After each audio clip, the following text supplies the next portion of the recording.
Hey folks, welcome back for Game 5 with the Turbo Lock deck. This game was pretty sweet. Normally I save the most competitive game for last, but I decided to go ahead and save the most explosive game for last. So you'll see what happens here. We have Godo, Alicia, Muzio. And here we have a pretty unkeepable hand. I don't really like it. I mean, it has lands to play its spells, but it has one combo piece. But I don't have the other pieces I need or a way to find them. And I have 2 sacrifice outlets, so I think I can just do better on 7. So I decided to do that. And here this hand's probably even worse. Too many lands. Karmic Guide's relatively useless in my hand, and Pact Negation is not good until you're going off. Again, we have another sacrifice outlet here, but not enough pieces, so I decided I'm going to go down to 6. And this 6-card hand is insane. All I need is a blue source, and I can kill on turn 2. I can use Elvish Spirit Guide to cast the Worldly Tutor, and with the Scrub land and the blue source, that I can cast Flash Hulk. So that seems very good. I see Grand Abolisher on top with my Scry, and I ship it to the bottom. Chillery, the Godo player here, was on the play. So this person plays a mountain and passes the turn. Alicia plays a swamp and passes. Muzio plays an island. And it's kind of rare that people don't tap out on the first turn, which, I mean, I'm happy about that. It just means that these are probably better players than the other ones that I see. And I drew a Lotus Petal, which means I have my blue source, so it's game over. Unless someone can stop me, of course. Here I'm thinking I'm definitely going to go for it, especially if he taps down his blue mana for any reason. If he looks on upkeep with the top or does something like that, and I'm not really afraid of either of these players. They can't kill enchantments with the colors they're representing right now, so I'm not worried about that. Alicia plays I don't even know how to pronounce that, but plays a creature, and interesting creature. It allows you to kind of shoot down multiple things, and it's a political card. I kind of like this one. Although in this situation, it's not going to cut it.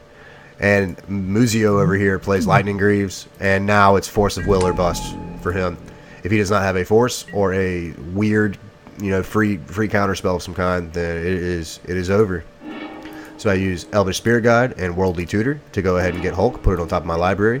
I even have the Diabolic Intent here, so I don't have to do the complicated line. I'm going to do a more simple line here, which is Flash, put Hulk in play, and now I just go straight for Academy Rector. Academy Rector, Sidisi's Faithful, and Avacyn's Pilgrim. To go ahead and get Omniscience in play, I have Diabolic Intent to sacrifice a creature. So Omniscience is now in play on turn 2. Sacrifice the Avacyn's Pilgrim to get Runescarred Demon. And now it's time to do the Runescarred Demon line. I was not able to get the Phantasmal Image here, or I could have, but it would be risky. But I decided I'm going to go ahead and get Grand Abolisher here first, because I can sacrifice Sidisi's Faithful to herself and then bounce Runescarred Demon to get an extra tutor. So now that the Grand Abolisher's in play, I no longer have to worry about Force of Will either. So it's game over. I sacrifice Sidisi's Faithful, bouncing my Runescarred Demon, play Runescarred Demon. Now I get Phantasmal Image and start setting up that way. Get Razakath, sacrifice the Runescarred Demon, the Phantasmal Image version, to get Platinum Angel. And I sacrifice one other creature because I have Fabricate in hand. That was another reason why I was able to take this line. So now I have just enough resources to get all 3 of my pieces. Obviously, I could have done something different with Revelark and done all that stuff, but I decided I'm going to just get exactly what I need to win. And now this is the winning board state here on turn 2. This player conceded, and the other player, I guess he realized he couldn't tap his lands. I think this guy realized the same thing, but decided not to quit. But both of these players here are hanging in there for a minute, so I decided, hey, I'm going to give them the beatdowns. Go and attack the one player first just to make it easier. Fewer times passing priority. And here I thought, why not? I'll go ahead and sacrifice my Grand Abolisher because it's no longer necessary to get Aura Thief. Now if I can find another weird way to kill creatures like Sidisi, and I find Enchanted Evening, then I can just steal everything too. So I attack with enough to kill the blue player here, and then the other person just concedes. And it made sense. I don't know why they didn't concede a couple of turns ago, unless they thought they might have an answer or a way out. So in this game, I told you I would tell you the ways to get out of this lock. So there may be more, but these are the ones that I'm aware of. There's a card called Pulverize, which requires that you sacrifice lands instead of paying its cost. Or you can pay its cost, or you can sacrifice lands to pay an alternate cost, and this will kill all artifacts. So that's one way, Pulverize.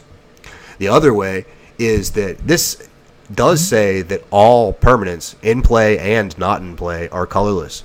And all permanents are artifacts, but Null Rod does not affect cards that are in your hand.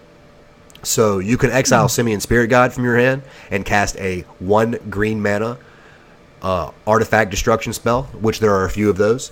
And you can also exile Simian Spirit Guide from your hand and cast one of the red 1 mana artifact removal spells. But as far as I know, those are the only ways in all of Magic to get out of this lock, which makes it pretty oppressive because not many people run the Spirit Guides and not many people run Pulverize.